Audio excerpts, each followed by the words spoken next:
Welcome to this explainer. Have you ever wondered how you actually go about building a nation entirely from scratch, right in the middle of the Cold War? Well, today we're going to unpack one of the most remarkable, yet somehow often overlooked success stories in the history of international diplomacy.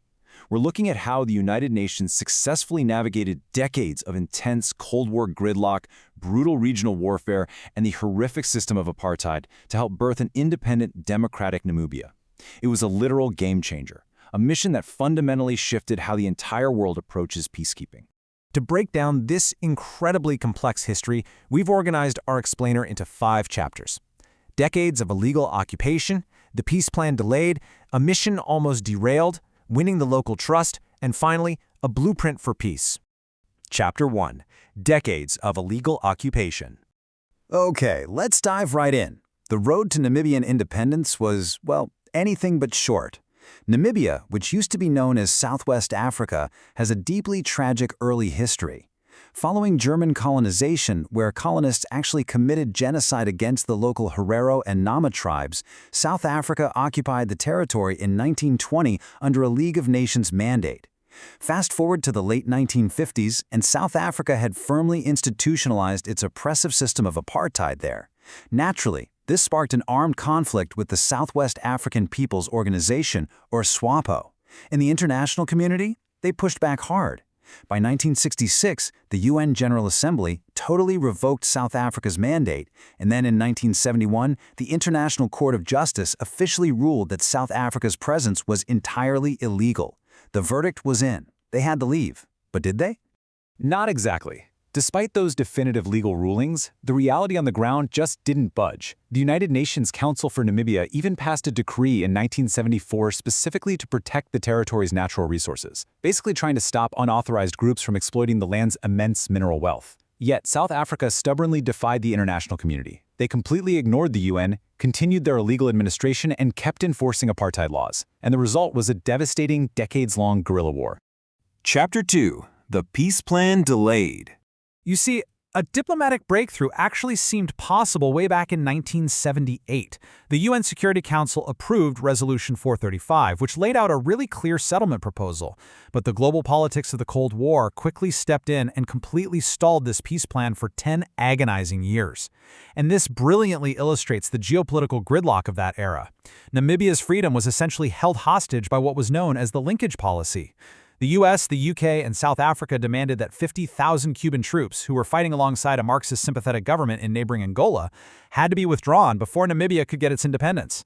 Imagine fighting for your own backyard, only to have your freedom delayed by a giant global chess match happening all around you. As you can probably guess, this caused intense frustration across the African continent.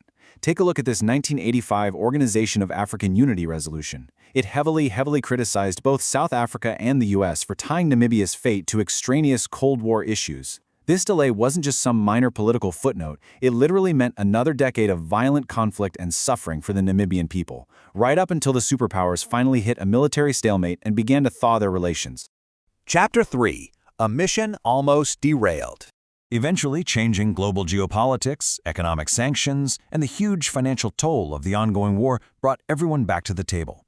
An agreement was signed, and the start date for the UN Transition Assistance Group, UNTAG, was officially set for April 1, 1989. But on day one, total, absolute disaster.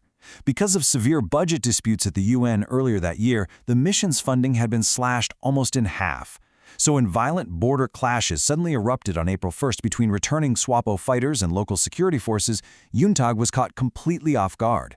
They had only 300 recently arrived, lightly equipped military observers on the ground. 300. And they were facing off against roughly 32,500 heavily armed anti-SWAPO forces. Talk about a mismatch. Faced with this completely disastrous imbalance, the UN Special Representative, a Finnish diplomat named Martti Ahtisaari, had to make an incredibly tough, pragmatic call. Because UNTAG just didn't have the military capability to physically step between the fighting forces, Ahtisaari allowed some South African forces to temporarily leave their bases to counter the perceived attack. Tragically, over 300 people died in the next 9 days of fighting. It honestly looked like the mission had failed before it even got off the ground. But, shockingly, this seemingly pro-South African move actually proved to the South Africans that the UN was objective, that they weren't just a mouthpiece for SWAPO. It was a massive gamble, but it kept all parties at the table and ultimately saved the fragile peace process. Chapter 4: Winning the Local Trust. With the ceasefire miraculously re-established, UNTAG had to quickly pivot from preventing a war to actually building a nation. And the crucial point here is that UNTAG represented a massive paradigm shift. Before Namibia, traditional UN peacekeeping was heavily military-focused, putting soldiers between two armies to enforce a ceasefire. But UNTAG introduced a completely new, multidimensional model. They realized that ending a war was just as much a political endeavor as a military one. This new model relied heavily on civilian engagement, monitoring local police, running elections, and fundamentally building trust with the local people. But doing that was no small feat. The local population had endured decades of apartheid, severe state-sponsored disinformation, and they faced a massive 38% illiteracy rate. So UNTAG staff got incredibly creative. They established a massive civilian police force called CivPol, specifically to monitor the famously abusive local police so citizens wouldn't be intimidated. They ran their own daily radio programs in English, Afrikaans, and 13 other local languages. UN staff would literally stand outside churches after Sunday services, just answering questions from citizens for hours. They used t-shirts, posters, and even theatrical skits. Seriously, imagine UN peacekeepers putting on amateur theater just to bypass literacy barriers. But you know what? It worked.